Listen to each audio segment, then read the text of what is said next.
Hi there, my name's Bruce Rain from Brankus Creations, and in this video I'll be discussing a possible fix for Ender-3 V2 users who are having ongoing trouble with their print bed going out of tram. Here's the scenario. You tram the bed, you get the levels and distance perfect. You might get a couple of good prints done, then all of a sudden the bed's too far away from the print head and your first layer looks like garbage. So you tram the bed again. But now when you try and print, the bed is too close and the first layer looks like garbage. This is a problem I encountered. Sometimes I would get 3 or 4 perfect prints, then bam, the next print was bad. I spend a lot of time on 3D print forums and have seen many others with the same issue.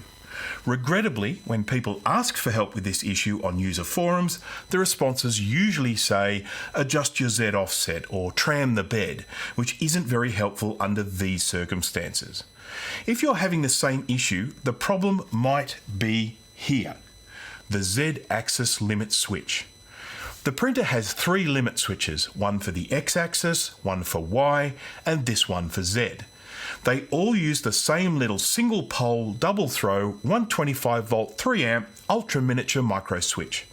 The accuracy of this switch isn't particularly important on the X and Y axes. If it's a tiny bit out, the end result is your print will build a fraction of a millimeter to the left, right, front or back. But if the Z axis switch is inaccurate, it can be the difference between a perfect first layer and a ball of string. The inconsistent nature of this problem had me thinking it might actually be a faulty switch. So I took a walk to my local electronics retailer and bought a replacement switch. Unfortunately, the one I bought had straight pins rather than the curved pins on the original switch. But I got around this by snipping the original pins, leaving them in place, and then just soldering the straight pins directly to the remnants of the old pins. It wasn't beautiful, but it worked, and cost me a whole $4.95. And that fixed it. From that point onwards, the Z homing was perfect and consistent. I went from fiddling with the bed tram a couple of times a week to tramming once or twice a year, if that. Of course, one other option is to install a CR Touch or a BL Touch, which will take over the Z-axis homing, which is what I eventually did to this printer a couple of months ago.